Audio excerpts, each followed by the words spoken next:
que con ustedes, amigos de IMAFA, compañeros todos, las personas que nos siguen por Facebook, aquí les presento al doctor Alejandro Amaro con este tema científico que va a tratar en esta noche, en el día de hoy. Así que buenas noches y bienvenido a República Dominicana, Alejandro. Vicente, muchas gracias. Pues es un gusto y un placer poder compartir esta información con ustedes. De hecho, es la primera conferencia que voy a abordar en este tipo.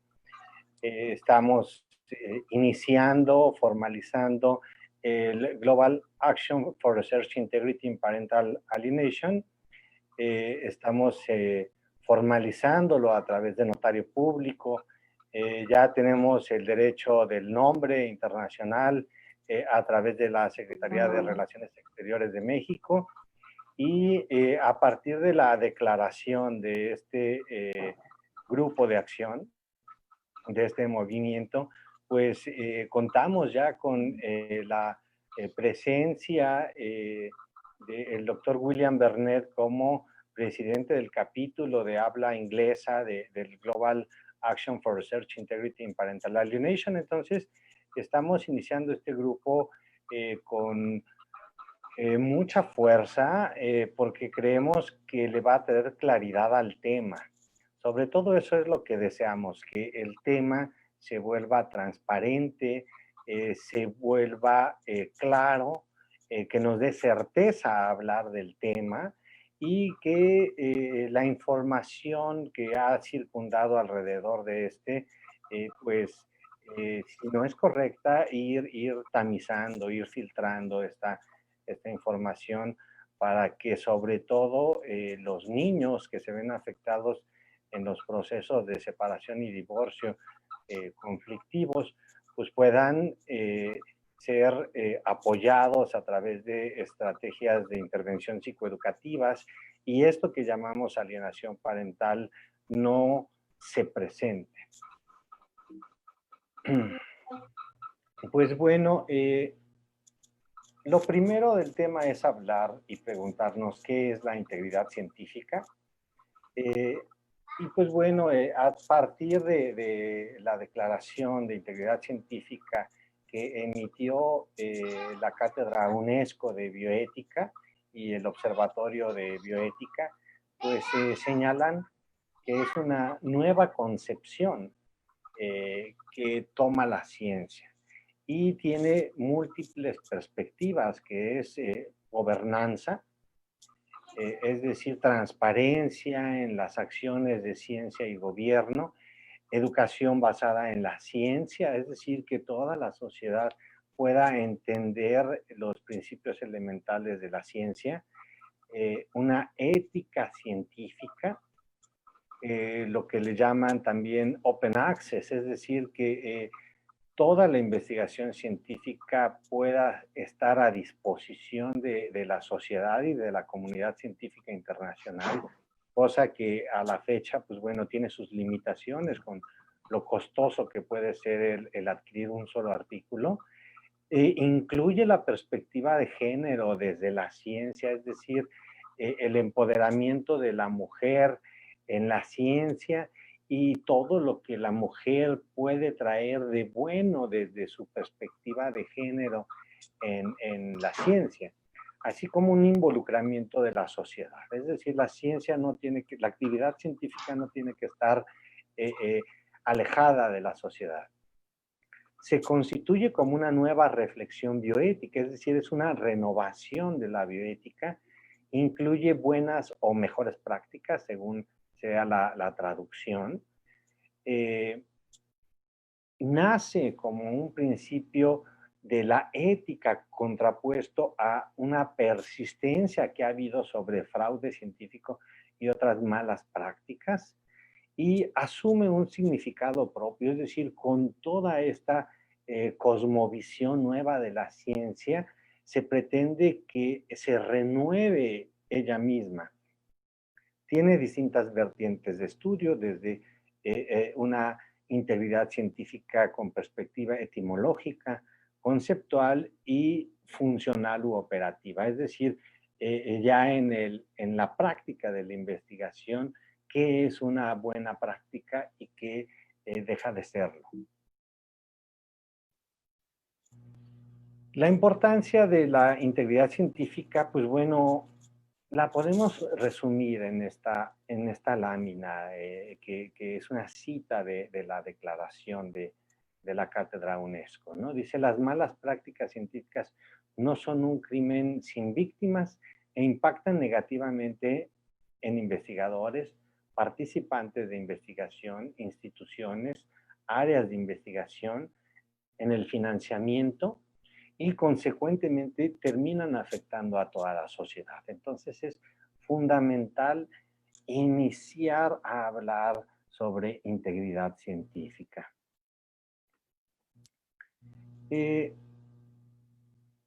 Los organismos internacionales que actúan sobre integridad científica, pues bueno, el que inició formalmente este movimiento fue la Cátedra UNESCO de Bioética alrededor de 1996-97.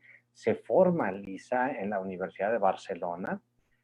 Posteriormente, el COP, que sería el Comité de Publicación Ética, surge alrededor de 1999 y la Conferencia Mundial de Integridad Científica y el Consejo Global de Investigación nacen en el 2001 aproximadamente. Entonces ya tenemos unas 2 décadas de cristalizadas de integridad científica.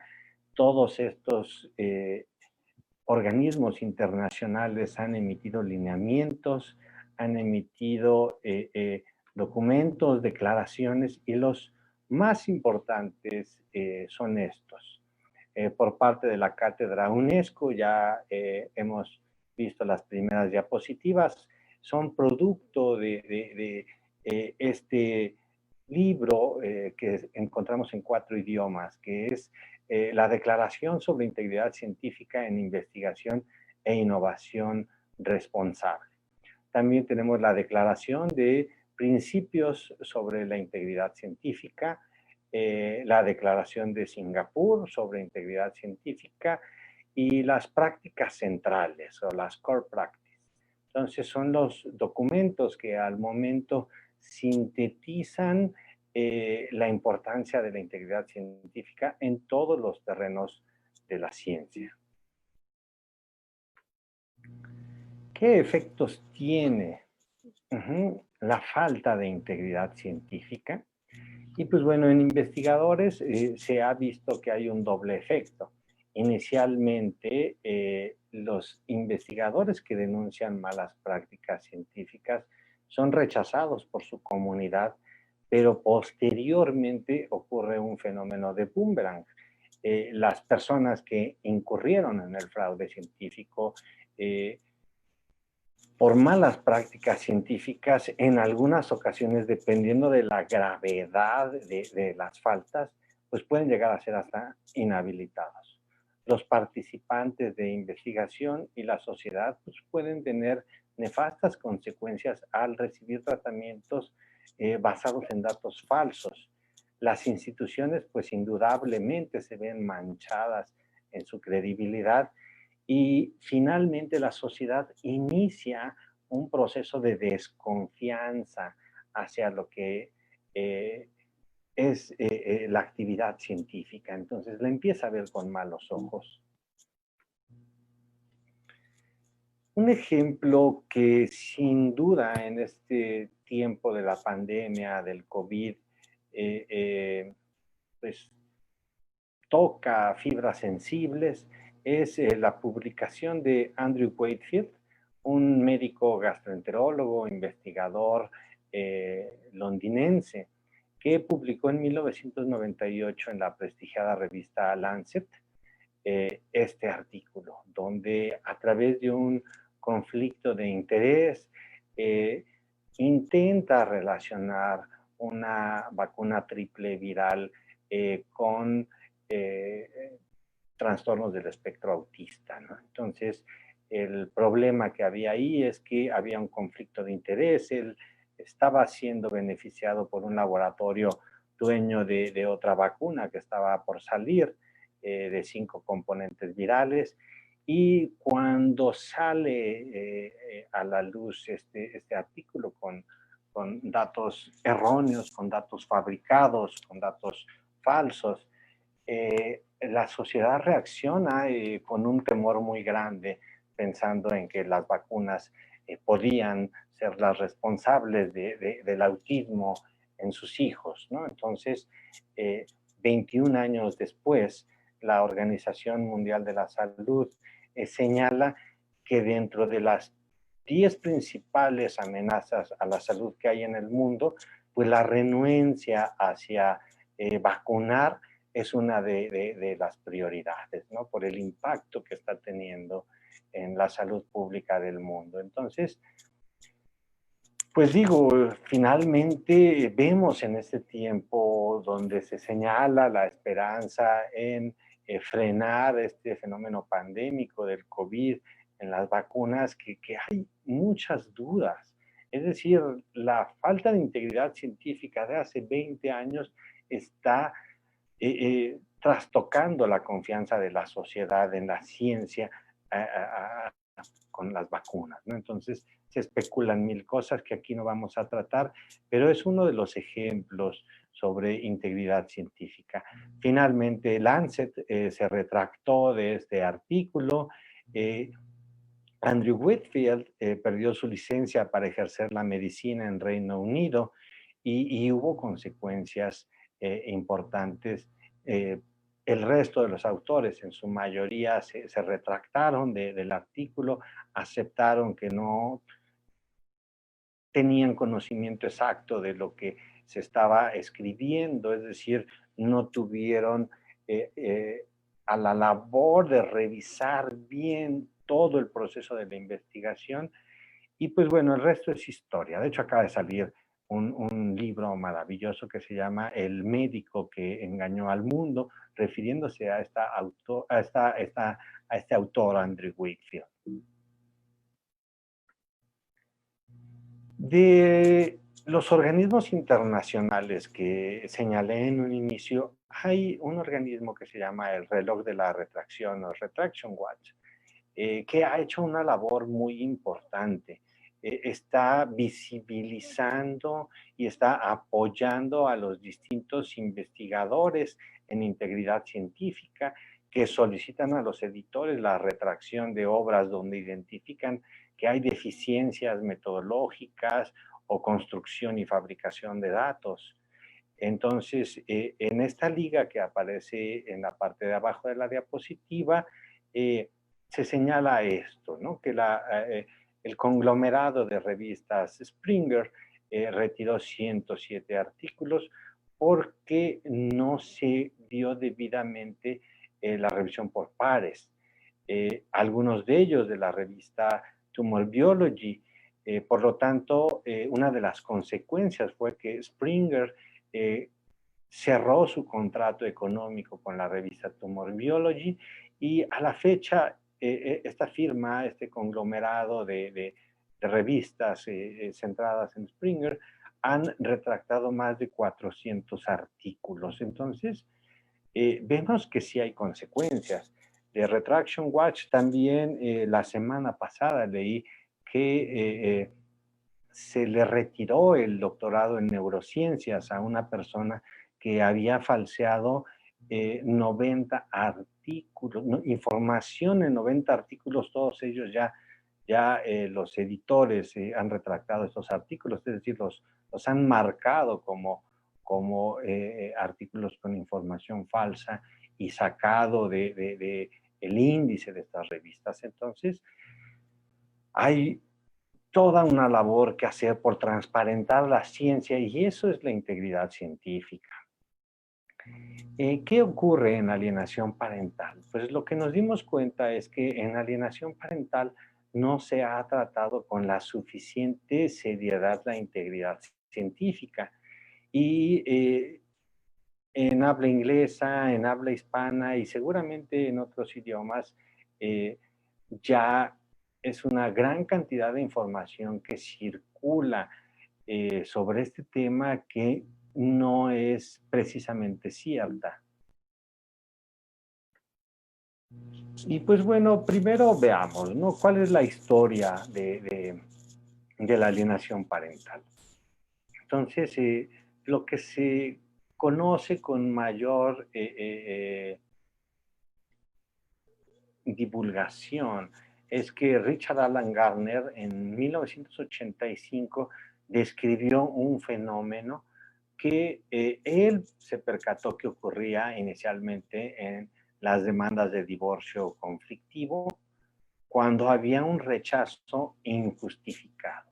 Y esta parte es muy importante. Rechazo injustificado es cuando no hay evidencia ni sospechas considerables de maltrato psicológico, maltrato físico, negligencia y abuso sexual infantil. Es decir, desde que nace el concepto de alienación parental, descrito como un síndrome por Richard Gardner, pues bueno, es un criterio de exclusión, es decir, debemos de estar ciertos que no hay ninguna clase de maltrato para poder pensar que se trata de alienación parental.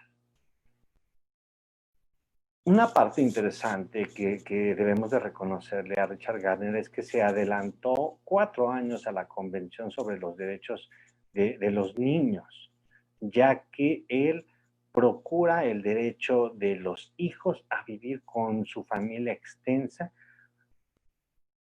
cuando se descarta cualquier clase de maltrato infantil. Es decir, el niño tiene el derecho a vivir en familia mientras estemos seguros de que no hay maltrato infantil.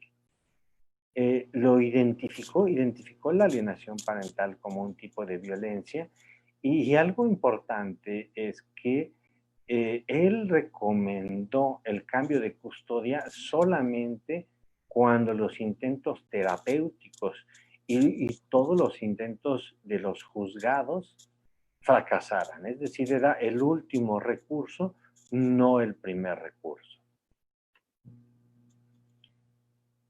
En términos muy generales, los puntos o la triada de la alienación parental es que una vez que se demuestra que es un rechazo injustificado, tenemos evidencia de que hay inducción del hijo al odio a través de estrategias de chantaje, victimización y manipulación.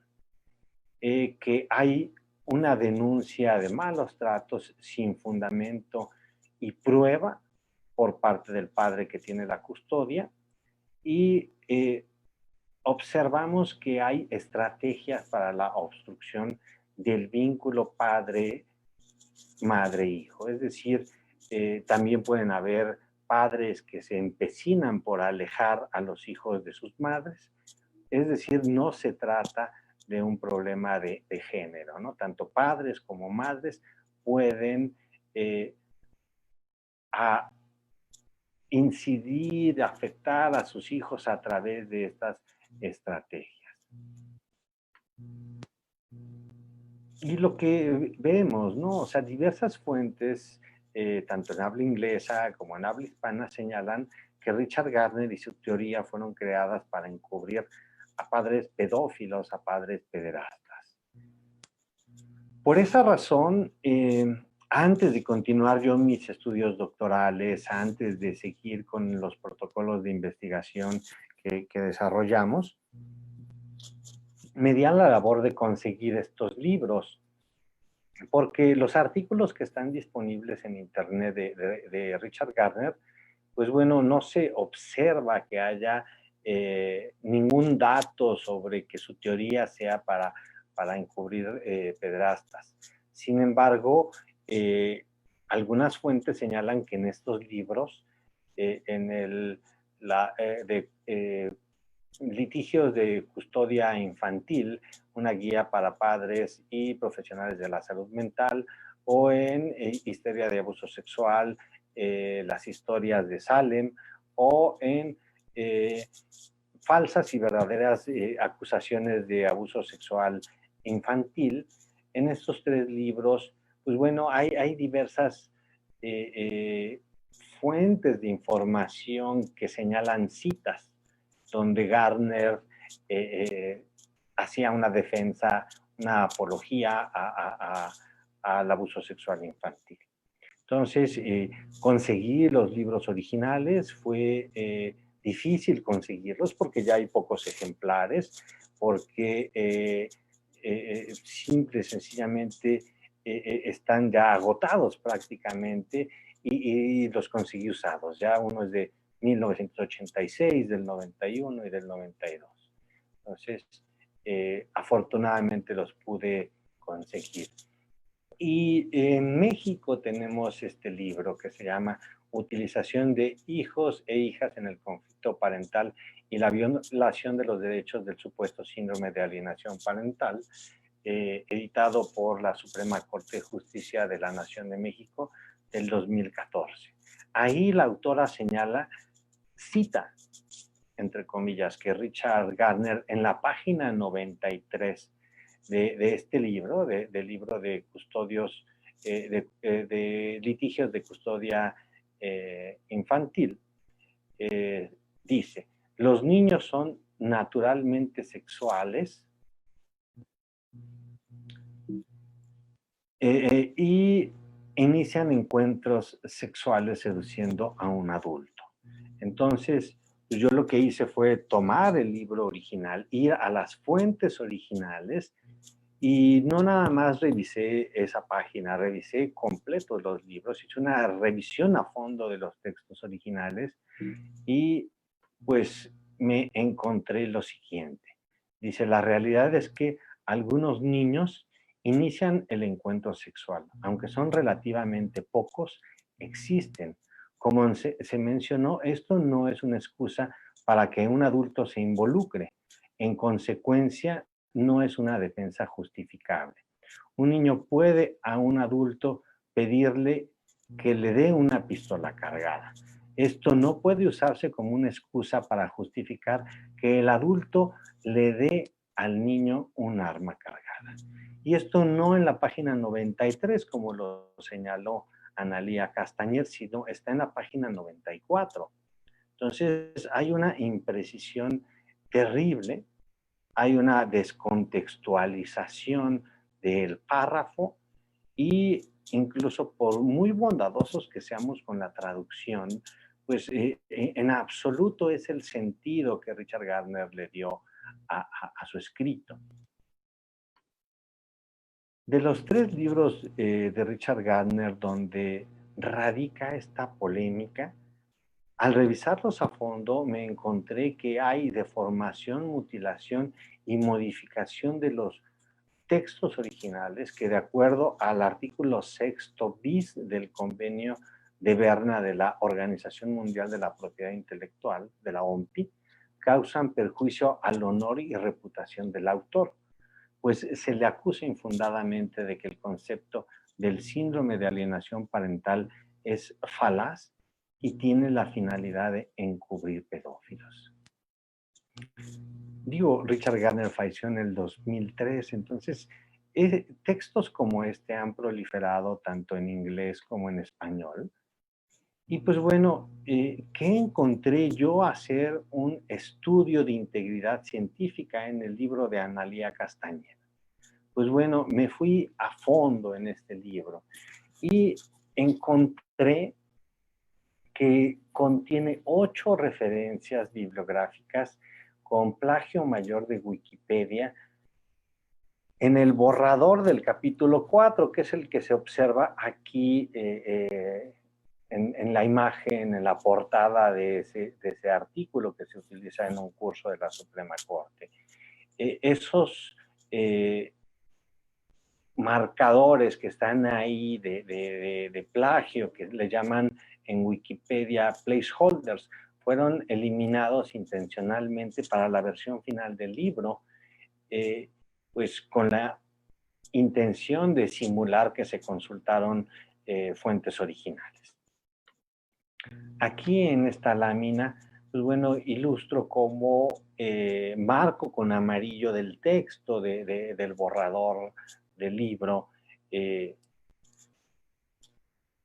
En este círculo rojo hago una ampliación donde se señala en inglés, que son este y otros marcadores que ahí se señalan, los llamados placeholders, que tienen las páginas de internet, incluyendo Wikipedia, y esto lo identifiqué a través de herramientas para la identificación de plagio por duplicado. Utilicé la herramienta Docode y Copylix.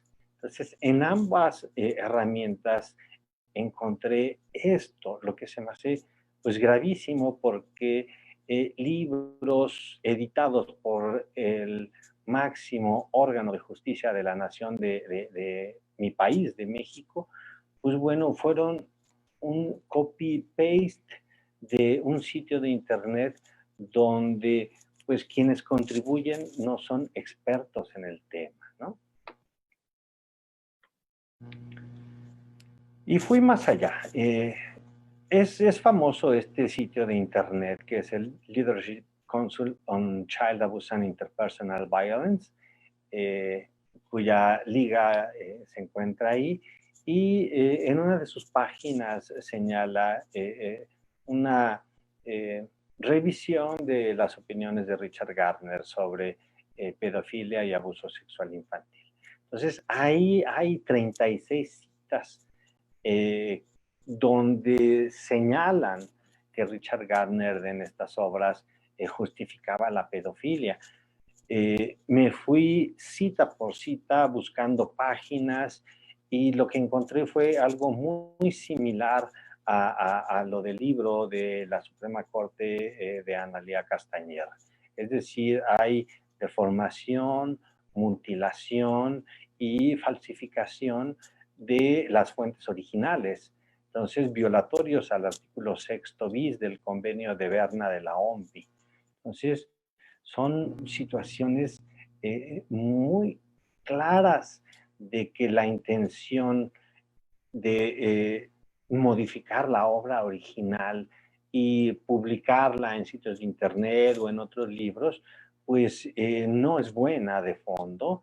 Se utiliza con dolo para desvirtuar la imagen de un investigador, y pues por lo tanto me parecen situaciones pues muy delicadas, muy graves, porque lo único que hacen es meter en una nebulosa el tema, confundir a los profesionales, confundir a los psicólogos, a los jueces, a la sociedad en general, ¿no? Y pues bueno, vamos a hacer una revisión un poquito más allá, ¿no? Si nosotros encontramos un escenario de separación o divorcio donde están involucrados hijos, pues bueno, algunos de esos casos, dependiendo de las condiciones, los pueden considerar los juzgados y los psicólogos como divorcios de alto conflicto. Si en este divorcio de alto conflicto se identifica obstrucción de la convivencia, denuncia de maltrato sin fundamento y prueba, es decir, no hay evidencia y una inducción del hijo al odio a través de estrategias de manipulación, chantaje y victimización, pues bueno, ¿qué porcentaje de los hijos expuestos a esta clase de manipulación psicológica van a desarrollar alienación parental? Y aquí este investigador Ramírez nos señala lo que ya se ve en la práctica, que no todos los niños expuestos a estrategias de alienación parental la van a desarrollar.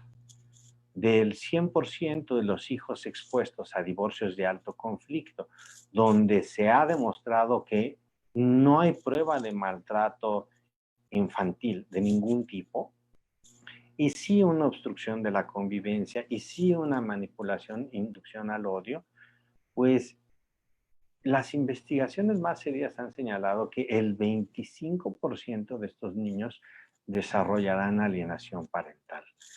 Un porcentaje de ellos, cerca de lo que sería el 10% del global, desarrollarán formas muy, muy graves de alienación parental, lo que Richard Gardner señaló como síndrome en sus etapas graves, ¿no?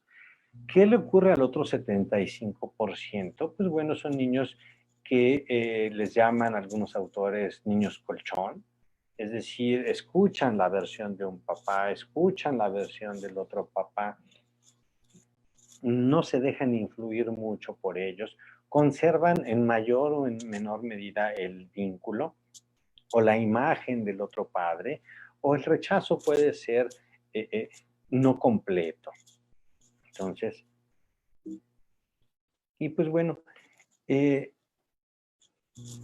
pasa? O sea, si este otro 75% de los niños no desarrollan conductas de alienación parental, no rechazan ni vilipendian al padre no custodio, pues bueno, eso es bueno o eso es malo para ellos, ¿no? Entonces, diversos estudios, el más destacado por su complejidad metodológica fue el de Verrocchio en Italia,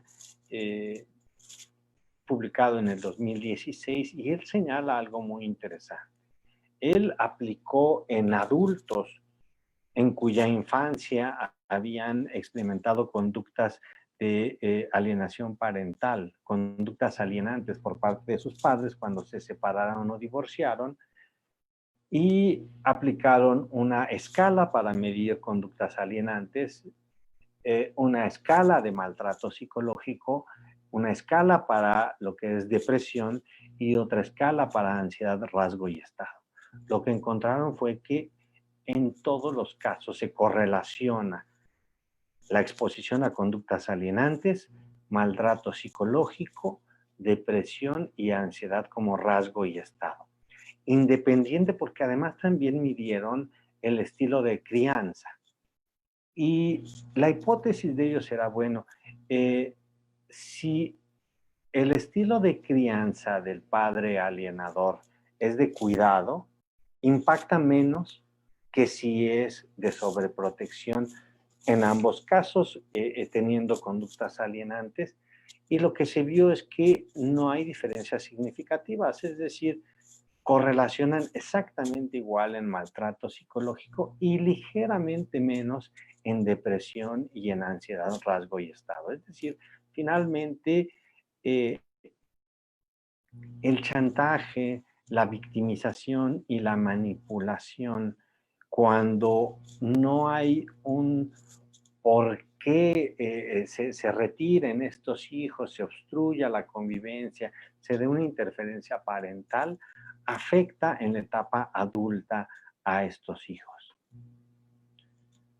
¿Qué es lo que ha ocurrido a lo largo de ese tema? Vamos a hacer una revisión muy, muy rápida, muy, muy rápida. Pues bueno, divorcio o separación, los casos de divorcio de alto conflicto, los 3 elementos que constituyen la alienación parental.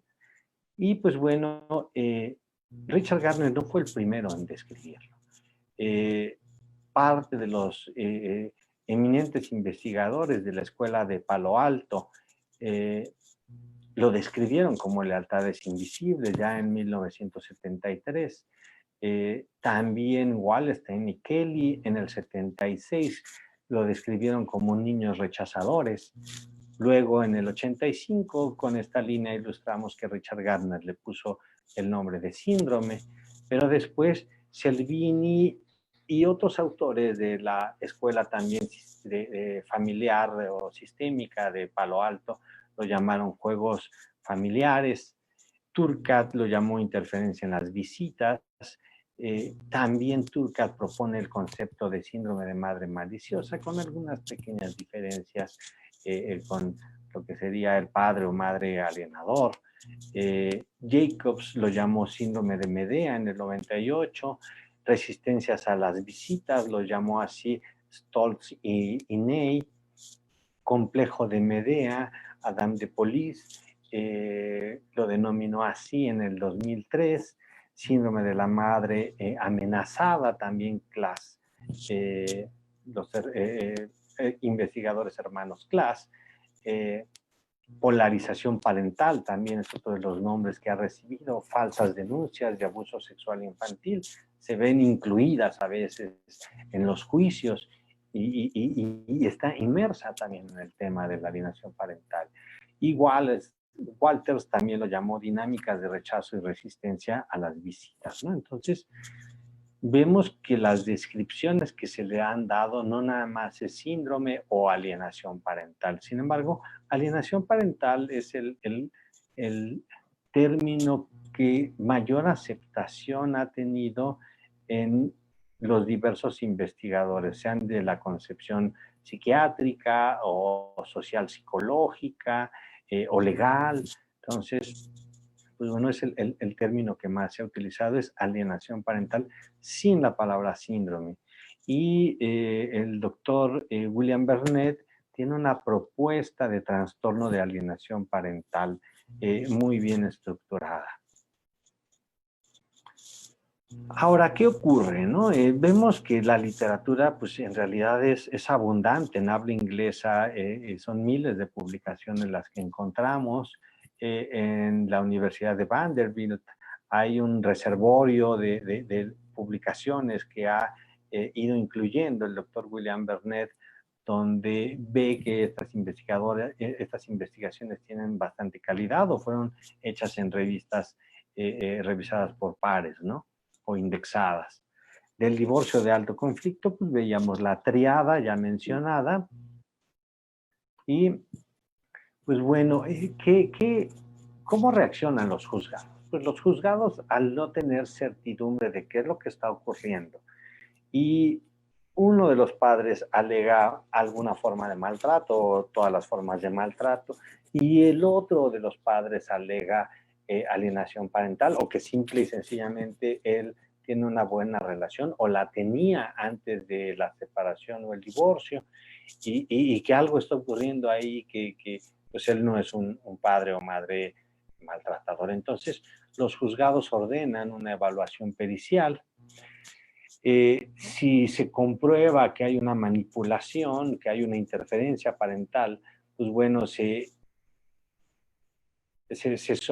indica tratamiento por evidencia pericial y cuando hay una renuencia reiterada, cuando hay una negativa a recibir el tratamiento, cuando a todas luces se ve que hay una obstrucción del vínculo, pues bueno, algunos jueces, pocos en realidad, porque es un tema muy polémico, indican el cambio de custodia. Eso es lo que ha ocurrido o lo que ocurre tradicionalmente, pero se ha visto que las consecuencias son muy negativas para todos los miembros de la familia. Entonces, es cuando surgen los medios alternos. Y los medios alternos de solución de conflictos o de controversias han ido en aumento, increciendo, para evitar los efectos deleterios y tan a largo plazo, porque los procesos judiciales son de años, o sea, no son rápidos. Y los tiempos en los que los niños dejan de ver a sus padres pues son muy prolongados. Entonces, pues bueno, de la evaluación pericial fue una de las primeras cosas que hicieron los jueces. Ya señalábamos el tratamiento por evidencia pericial. Después iniciaron los tratamientos para la atención a la alienación parental. Hay unos programas muy complejos. Hay un estudio de revisión muy bueno hecha por Kay Templer que señala sobre 10 modelos de tratamientos que hay para la atención de la alienación parental, unos muy interesantes, muy complejos, con equipos multidisciplinarios, y esto solo cuando se demuestra la existencia, ¿no?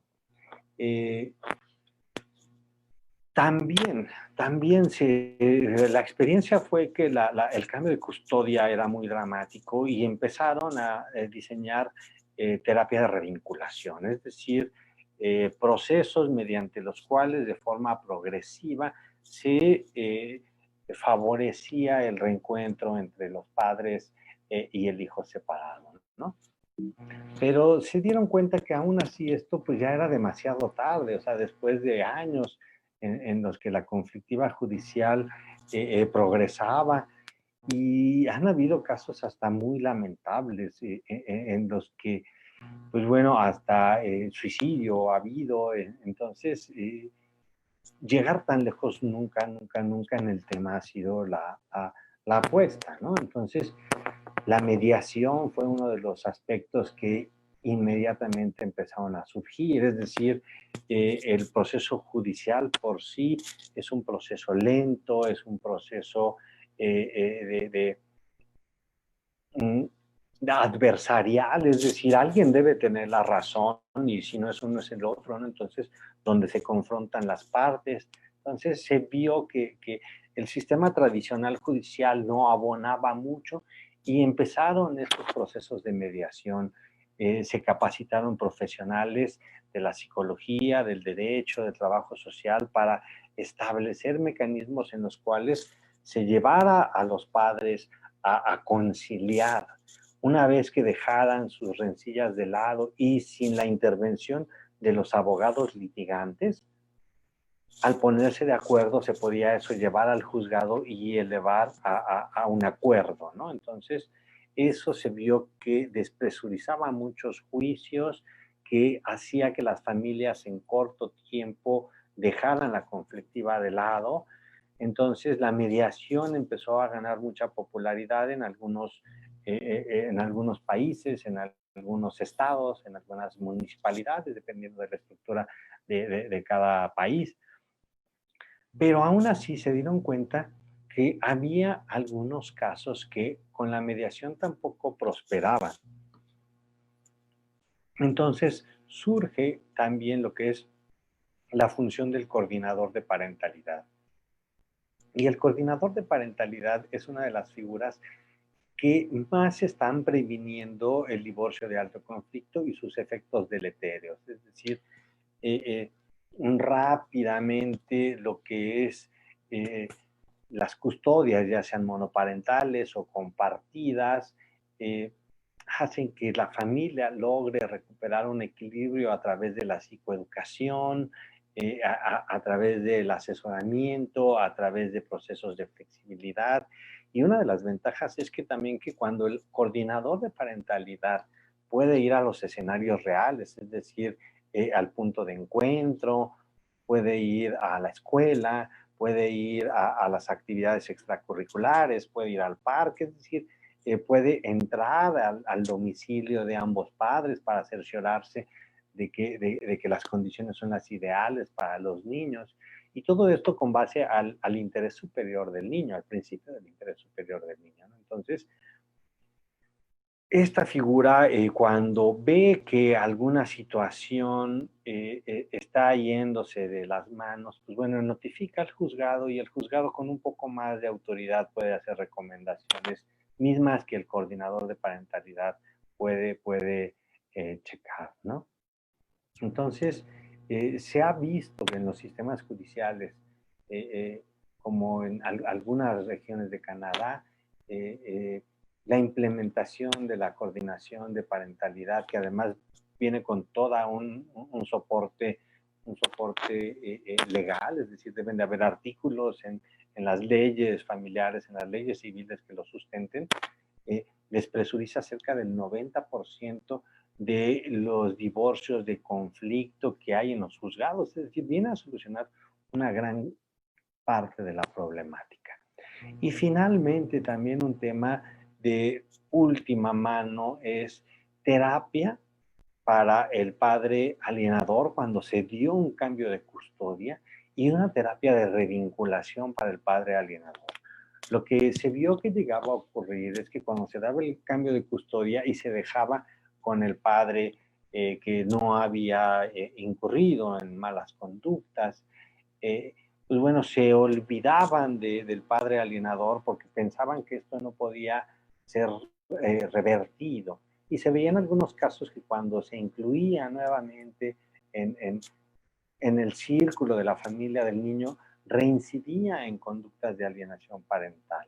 Entonces, en la actualidad se están viendo terapia para el padre alienador y terapia de revinculación para el padre alienador. Es decir, el tema ha avanzado muchísimo en estas 3 décadas y fracción que lleva el tema. Sobre lo que encontré en mi primera investigación sobre integridad científica, pues bueno, este informe completo lo pueden encontrar en el sitio de ResearchGate. Esta es la Liga DOI y esta así es el análisis comprensivo de la sentencia del Tribunal Pleno de la Suprema Corte de Justicia 11 de 2016, que fue una sentencia que hizo la Corte donde descansó en literatura con escasa integridad científica como la mencionada. ¿Qué hicimos al percatarnos y al tener este informe completo? Pues bueno, informamos a UNICEF México en el 11 de diciembre del año pasado. Informamos a UNICEF México porque UNICEF México coordina junto con la Suprema Corte de Justicia un curso y en ese curso está muy fundamentado sobre lo que es este libro de Castañer, donde hay fraude científico. Y pues bueno, informamos a UNICEF.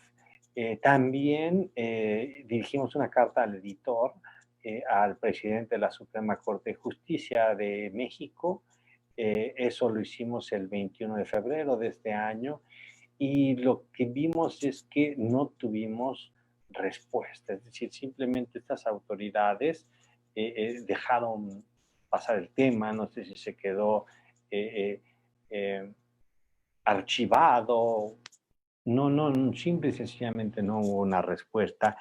Y los editores, de acuerdo a las buenas prácticas y a las prácticas centrales de integridad científica, pues están obligados a responder sobre cartas al editor donde se informan malas prácticas científicas. Entonces, lo que vimos es que al menos no están al tanto de la importancia de lo que es la integridad científica, la Suprema Corte de Justicia de la Nación y UNICEF México, ¿no?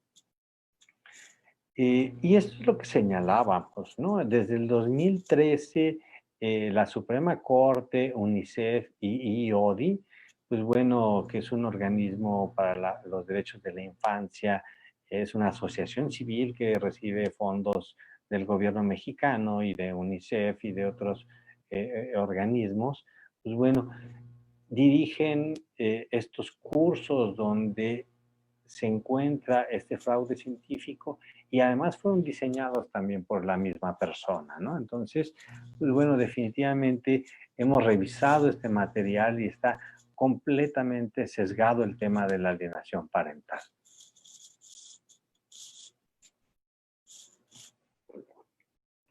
Al percatarnos de que no había una certeza en el tema, al percatarnos de que no se le dio un trato lo suficientemente serio por parte de las autoridades en estas cartas al editor que dirigimos informando sobre este fraude científico, pues fue que decidimos constituir el Global Action for Research Integrity in Parental Alienation, que es el movimiento de integridad científica en alienación parental en español y su declaración. En estas ligas que aparecen ahí con su liga DOI del sitio ResearchGate, ahí pueden descargar y ver completamente esta declaración, este Statement of the Global Action.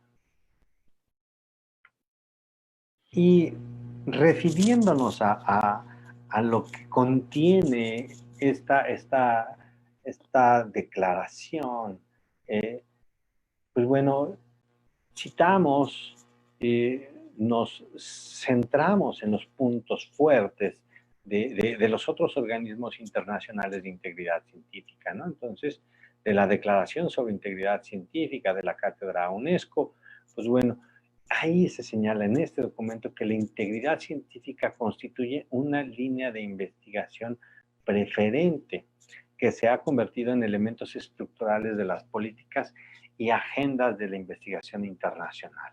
En la Declaración de Singapur sobre Integridad Científica, las instituciones y revistas deben de contar con procedimientos para responder a las denuncias de mala conducta y otras prácticas de investigación irresponsables. Es decir, la Declaración de Singapur señala que tanto UNICEF como la Suprema Corte deberían de contar con estos procedimientos para responder de forma seria pronunciamientos donde se señala errores en la integridad científica.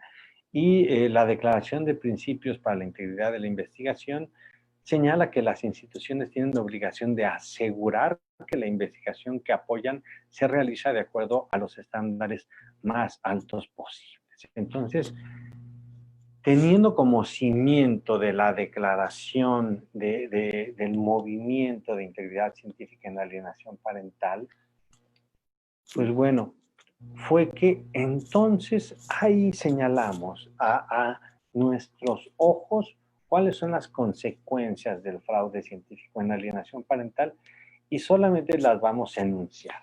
Una o dos vamos a profundizar un poco, pero bueno, en la declaración ahí las pueden estudiar, las pueden analizar, se pueden comunicar con nosotros para compartir sus impresiones. Y lo importante no es decir que este movimiento tiene la razón, lo importante es buscar la integridad científica en el tema de la alienación parental y el maltrato infantil para poder contar con claridad en el tema y sobre todo, pues poder proteger a la infancia de todas las formas de maltrato existentes. Y en nuestra declaración señalamos el estigma. Adulterar las fuentes originales para relacionar el síndrome de alienación parental con el abuso sexual infantil es la piedra angular del fraude científico en alienación parental, pues genera un alto estigma con gran carga emocional, pues produce una falsa asociación del tema con el encubrimiento de pederastas. Revisamos a fondo los libros de Richard Gardner y encontramos que por el contrario, en diversas partes o a lo largo de todos los libros de Richard Gardner, el cuidado para los niños es fundamental para este autor ya finado.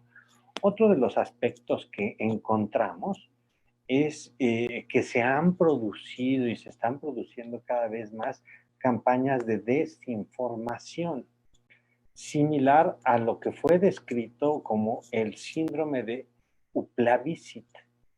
Y pues bueno, hablando un poco del síndrome del doctor Uplavicit, pues bueno, fue una publicación que una persona que se dedicaba a investigar no tuvo el cuidado suficiente de citar un artículo, lo hizo como mucha gente lo hace a la ligera y pone al doctor Uplavicit como el autor. Sin embargo, Uplavicit es sobre la disentería en su lengua original y entonces pues bueno, confundió lo que era el tema con el autor, puesto que no dominaba el idioma, y se estuvo citando así a lo largo de décadas. Lo que estamos viendo nosotros es que es un síndrome de Uplavicit moderno, el que ocurre en diversos aspectos por el internet, las redes sociales, pero que también se da esto en el tema de la alienación parental porque no van a corroborar las fuentes originales. Es decir, citan la cita y a su vez la cita de la cita, lo cual se vuelve un teléfono descompuesto al final del tiempo. ¿Qué otras consecuencias hemos encontrado? Pues bueno, el tema de la alienación parental sufre de censura, se ha politizado, ha habido una involución legal, es decir, se ha legislado y luego se ha derogado esta legislación. Vemos que hay capacitaciones negligentes violaciones a los derechos humanos de los niños, porque se maneja el concepto de la escucha respetuosa. Y eso es un súper tema en el tema de la escucha del menor. Ya está bien definido lo que es conceptualmente la debida escucha del menor, que es decir, darle su tribuna en los contextos adecuados, cuidando lo que son las características que deben de haber y el trato que se le debe dar de acuerdo a su edad y su desarrollo psicológico, pero se deben de contemplar todos los elementos que involucran un solo juicio, pues para ponderarlo en base a lo que es el principio del bienestar superior del menor. Un niño puede pedir que se le deje con un padre negligente y no por eso dejarlo con él, aunque tenga una gran afinidad. Es decir, un padre que deja al niño que coma lo que sea, que lo deja sin supervisión, que lo deja todo el tiempo con medios electrónicos y que puede ser el padre favorito para el niño porque lo deja hacer como plazca, pues no va a querer irse con el otro padre que pues establezca límites, que vea por su alimentación equilibrada, porque cumpla sus obligaciones escolares, porque no se exponga demasiado tiempo a pantallas, videojuegos que estén fuera de la edad de su desarrollo psicológico y demás. Entonces, no por eso un juez va a privar al hijo de un padre responsable y dejarlo con un padre que requiere modificar su estilo de crianza para brindarle mejores cosas al menor. Es decir, la escucha del menor no es una escucha textual y eso pues está centrado en lo que es una debida escucha. Y la escucha respetuosa, que es una escucha que se han inventado para atacar el síndrome de alienación parental, es para que se le haga caso textual al niño cuando a un abogado y a un padre no le conviene lo que dice, ¿no? Pero bueno, está implicado el fraude científico en alienación parental, en que se generan violaciones a los derechos humanos de los niños cuando en realidad pues lo que se quiere es lo contrario, ¿no? Que no se den estas violaciones. Una inadecuada interpretación de los derechos humanos genera desconfianza, discriminación, peritajes erróneos, juicios con craso error, cuando la jurisprudencia que se toma pues ya viene con vicios de fondo, donde se citan documentos alusivos al tema que no consultaron las fuentes originales. Es decir, la integridad científica es buscar las fuentes originales y también afecta en lo que sería el financiamiento y la calidad de la investigación. Lo que hemos apreciado es que el fraude científico en alienación parental se está constituyendo y en algunos lugares es el status quo del tema y lamentablemente esto a quien afecta es a los niños. La conformación de equipos de expertos internacionales y los distintos países deben de generar equipos de revisión para analizar el fraude científico que se está dando. Es decir, debe de haber ya debe de despertar los órganos jurisdiccionales, los órganos de justicia, los órganos gubernamentales para darse cuenta que hay una nebulosa en el tema y ellos deben de generar sus procesos de revisión. No somos nosotros nada más, todo mundo debe de voltear a ver el tema de la alienación parental y el maltrato infantil desde la nueva óptica de la integridad científica.